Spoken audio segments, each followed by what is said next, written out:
আসসালামু আলাইকুম ওয়া রাহমাতুল্লাহ। প্রিয় দর্শক, কাজের ফাঁকে ফাঁকে করা যায় এমন কিছু আমল সম্পর্কে আজকের ভিডিওতে আমি আপনাদেরকে জানাবো ইনশাআল্লাহ। আমলগুলো এতই ছোট যে আপনি কাজের ফাঁকে ফাঁকে অবসর সময়ে, রাস্তা দিয়ে চলার সময় অর্থাৎ খুবই অল্প সময়ে এই আমলগুলো করতে পারবেন। আমলগুলো খুবই ছোট কিন্তু এর ফজিলত অনেক অনেক বেশি। কাজের ফাঁকে কিংবা অবসর সময়ে মানুষ কত কাজই না করে থাকে। কেউ গান শোনে, কেউ নাটক, সিনেমা কিংবা মুভি দেখে সময় অতিবাহিত করে। কিন্তু এই অবসর সময় কিংবা কাজের ফাঁকে ছোট ছোট অনেক দোয়া ও জিকির আছে যা পরেও মানুষ প্রশান্তি পেতে পারে। আর এসব জিকির ও দোয়ার ফজিলত, মর্যাদা এবং সওয়াবও অনেক অনেক বেশি। সুপ্রিয় দর্শক, বান্দার প্রতিটি আমল আল্লাহর কাছে অনেক দামি। ছোট ছোট আমলও কিয়ামতের দিন বিপুল সওয়াবে পরিণত হবে।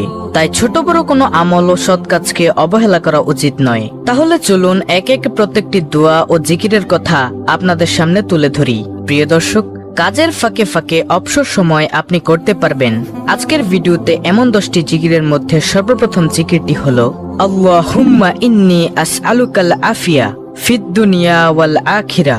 অর্থ হলো, হে আল্লাহ, তোমার কাছে আমি দুনিয়া ও আখিরাতের নিরাপত্তা ও সুস্থতা কামনা করছি। সুবহানাল্লাহ। প্রিয় দর্শক, দেখুন কত সুন্দর একটি জিকির। আল্লাহুম্মা ইন্নী আসআলুকাল আফিয়া ফিদ দুনিয়া ওয়াল আখিরা। হে আল্লাহ, তোমার কাছে আমি দুনিয়া ও আখিরাতের নিরাপত্তা ও সুস্থতা কামনা করছি।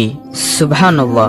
অর্থাৎ আপনি যদি খালেস অন্তরে শিরক মুক্ত থেকে, গুনাহ মুক্ত থেকে প্রতিনিয়ত এই জিকিরটি করেন, তাহলে আল্লাহ তাআলা আপনাকে দুনিয়া ও আখিরাতের নিরাপত্তা দান করবেন এবং আল্লাহ রাব্বুল আলামিন আপনাকে সুস্থতা দান করবেন ইনশাআল্লাহ।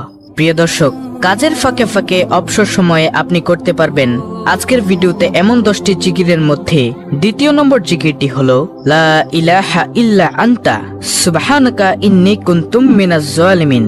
প্রিয় দর্শক, এটি হচ্ছে দোয়া ইউনুস। এর অর্থ হলো, তুমি ছাড়া কোনো মাবুদ নেই, তুমি পবিত্র সুমহান, আমি নিশ্চয়ই জালিমদের দলভুক্ত। প্রিয় দর্শক, এই জিকিরটির ফজিলত হলো, দৈনিক একবার দোয়া ইউনুস পড়লে পদমর্যাদা সমুন্নত হয়। আল্লাহ তার রুজি রোজগারে সমৃদ্ধি দান করেন, দুঃখ, যন্ত্রণা, পেরেশানি, অশান্তি ও কষ্ট প্রভৃতি দূর করেন, তার জন্য সব রকমের কল্যাণের দ্বার খুলে দেন, শয়তানের প্ররোচনা থেকে তাকে রক্ষা করেন। প্রিয় দর্শক, কাজের ফাঁকে ফাঁকে অবসর সময়ে আপনি করতে পারবেন আজকের ভিডিওতে এমন 10টি জিকিরের মধ্যে তৃতীয় নম্বর জিকিরটি হলো সুবহানাল্লাহি ওয়া বিহামদিহি সুবহানাল্লাহিল আজিম। অর্থ, মহান সেই আল্লাহ এবং তারই সকল প্রশংসা।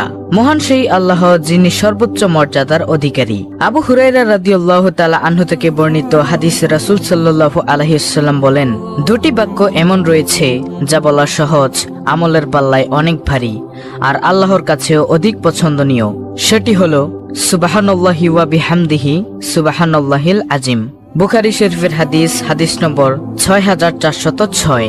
এছাড়াও রয়েছে অসংখ্য ফজিলত। আপনি কাজের ফাঁকে ফাঁকে অবসর সময়ে এই আমলটি করতে পারেন। প্রিয় দর্শক, কাজের ফাঁকে ফাঁকে অবসর সময়ে আপনি করতে পারবেন আজকের ভিডিওতে এমন 10টি জিকিরের মধ্যে চতুর্থ নম্বর জিকিরটি হলো সুবহানাল্লাহ। হযরত সাদ ইবনে আবি ওয়াক্কাস রাদিয়াল্লাহু তাআলা আনহু বলেন, আমরা রাসূলুল্লাহ সাল্লাল্লাহু আলাইহি ওয়াসাল্লামের নিকট ছিলাম। তিনি বললেন, তোমাদের কোনো ব্যক্তি প্রত্যেকদিন 1000 নেকি অর্জন করতে সক্ষম কি? তন্মধ্যে একজন বললেন, আমাদের মধ্যে কোনো ব্যক্তি কিভাবে 1000 নেকি অর্জন করবে? তখন রাসূল সাল্লাল্লাহু আলাইহি ওয়াসাল্লাম বললেন, 100 বার সুবহানাল্লাহ বললে তার জন্য 1000 নেকি লেখা হবে অথবা তার 1000 পাপ মোচন করা হবে। মুসলিম শরীফের হাদিস, মিশকাত শরীফের হাদিস।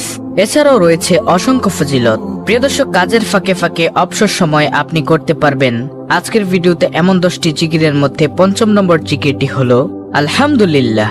আলহামদুলিল্লাহ শব্দের অর্থ সমস্ত প্রশংসা মহান আল্লাহর জন্য। যে কোনো উত্তম, আনন্দময় ও শুভ খবরে ভালো কিছুর জন্য এটি বলা হয়ে থাকে। পছন্দনীয় কিছু দেখলে বা শুনলে আলহামদুলিল্লাহ বলতে হয়। হাদিসে আছে, আল্লাহর মহত্ব বর্ণনা ও প্রশংসার জন্য আলহামদুলিল্লাহর চেয়ে উত্তম বাক্য আর নেই। তিরমিজি শরীফ। আলহামদুলিল্লাহ নেকির পাল্লাকে ভারী করে দেয়। এছাড়াও রয়েছে অসংখ্য ফজিলত। দর্শক, কাজের ফাঁকে ফাঁকে অবসর সময়ে আপনি করতে পারবেন আজকের ভিডিওতে এমন 10টি জিকিরের মধ্যে ষষ্ঠ নম্বর জিকিরটি হলো লা ইলাহা ইল্লাল্লাহ। লা ইলাহা ইল্লাল্লাহ এর অর্থ হলো, আল্লাহ ছাড়া কোনো সত্য মাবুদ বা উপাস্য নেই। এটি হচ্ছে ইসলামের চূড়ান্ত কালেমা, মানব জীবনের পরম বাক্য।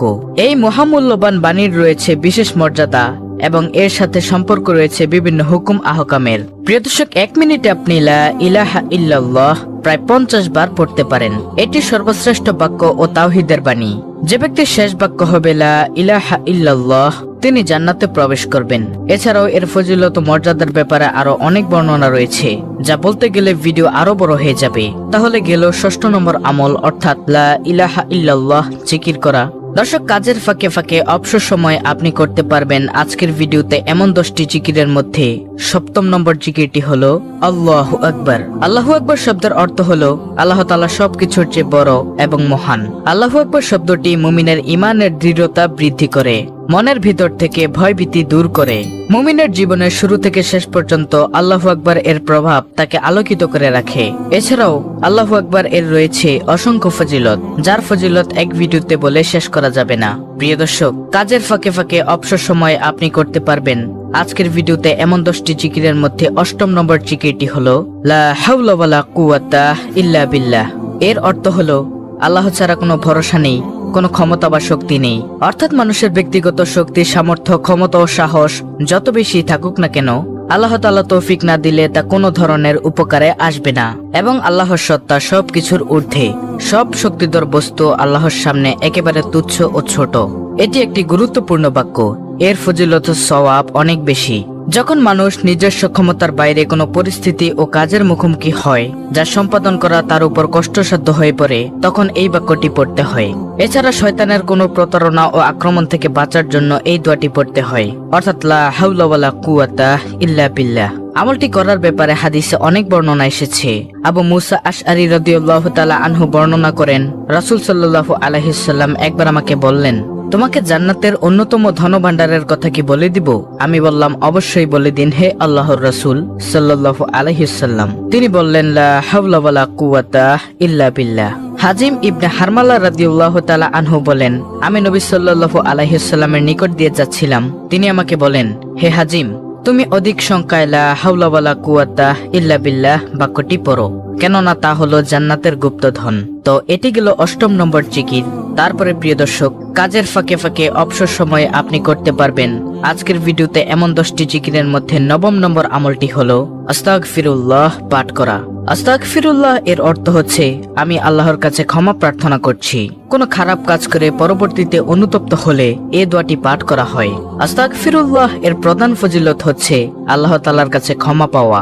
আমাদের প্রিয় নবী হযরত মুহাম্মদ সাল্লাল্লাহু আলাইহি ওয়াসাল্লাম তাদের জন্য সুসংবাদ দিয়েছেন, যাদের আমলনামায় অধিক ইস্তেগফার পাওয়া যাবে। প্রতিদিন আস্তাগফিরুল্লাহ পাঠ করা নবীজি সাল্লাল্লাহু আলাইহি ওয়াসাল্লামের সুন্নতের অনুসরণ। কারণ নবীজি সাল্লাল্লাহু আলাইহি ওয়াসাল্লাম দৈনিক কমপক্ষে 70 বার ইস্তেগফার পাঠ করতেন। তাহলে গেল 9ম নম্বর জিকির, অর্থাৎ আস্তাগফিরুল্লাহ ইস্তেগফার পাঠ করা। তারপরে প্রিয় দর্শক, কাজের ফাঁকে ফাঁকে অবসর সময় আপনি করতে পারবেন আজকের ভিডিওতে এমন 10টি জিকিরের মধ্যে সর্বশেষ 10ম নম্বর আমলটি হলো নবীজি সাল্লাল্লাহু আলাইহি ওয়াসাল্লামের উপর দুরূদ পাঠ করা।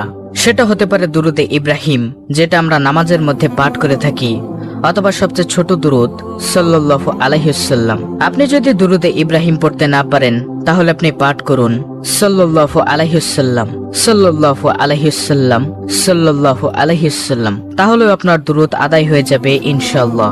দুরূদ পাঠের ফজিলত হলো, একবার দুরূদ পাঠ করলে আল্লাহ তাআলা 10টি রহমত নাজিল করেন।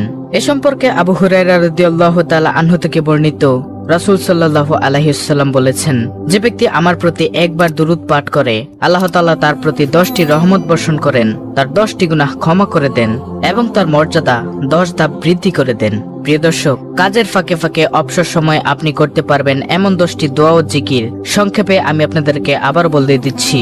নম্বর 1, আল্লাহুম্মা ইন্নী আসআলুকাল আফিয়া ফিদ দুনিয়া ওয়াল আখিরা। দ্বিতীয় নম্বর জিকির, লা ইলাহা ইল্লা আনতা সুবহানাকা ইন্নী কুনতু মিনাজ জালিমিন। 3, সুবহানাল্লাহি ওয়া বিহামদিহি সুবহানাল্লাহিল আযীম। নম্বর 4, সুবহানাল্লাহ। 5, আলহামদুলিল্লাহ। নম্বর 6, লা ইলাহা ইল্লাল্লাহ। নম্বর 7, আল্লাহু আকবার। নম্বর 8, লা হাওলা ওয়ালা কুওয়াতা ইল্লা বিল্লাহ। নম্বর 9, আস্তাগফিরুল্লাহ। সর্বশেষ 10 নম্বর আমল, নবীজি সাল্লাল্লাহু আলাইহি ওয়াসাল্লামের উপর দুরূদ পাঠ করা, যে কোনো দুরূদ। এগুলো আপনি কাজের ফাঁকে ফাঁকে, অবসর সময়, রাস্তা দিয়ে চলার সময় পাঠ করতে পারেন। ইনশাআল্লাহ অনেক অনেক সওয়াব অর্জন করতে পারবেন। দর্শক, অত্যন্ত গুরুত্বপূর্ণ একটি ভিডিওটি ভালো লাগলে অবশ্যই চ্যানেলটিকে সাবস্ক্রাইব করে বেল বাটন অল বাজিয়ে দিবেন। ভিডিওটিতে একটি লাইক দিবেন এবং কমেন্টে আমিন লিখবেন এবং অন্য মুসলিম ভাই বোনদের কাছে ভিডিওটি শেয়ার করে দিবেন, যেন তারাও দেখে শিখে আমলটি করতে পারে। আল্লাহ রাব্বুল আলামিন আমাদের সকলকে এই 10টি আমল সহিহ শুদ্ধভাবে করার তৌফিক দান করুন। আমিন।